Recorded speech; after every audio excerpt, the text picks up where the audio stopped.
Predstavujem vám Pálavu z produktovej rady Premium, ročník 2023, víno polosuché. Pálava je to kríženec tramínu červeného a Milleru Thurgau.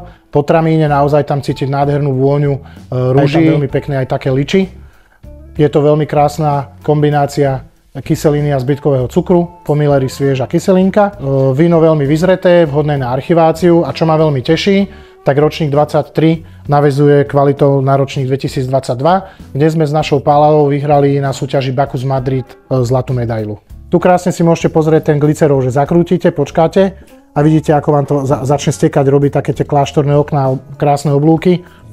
Tá vôňa veľmi expresívna, naozaj tu cítim až liči, doslova liči a limetky.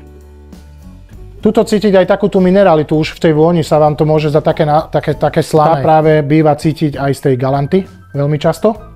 Tým, že sú tam teda tie štrky, tie naplaveniny, ten vinič tam musí zakoreniť hlbšie a ťahá to z toho. Potenciál 5-8 rokov, úplne bez problémov, krásne. Je to aromatická odroda, ale aromatické odrody zase tramínového typu sú aj na archiváciu na dlhú dobu.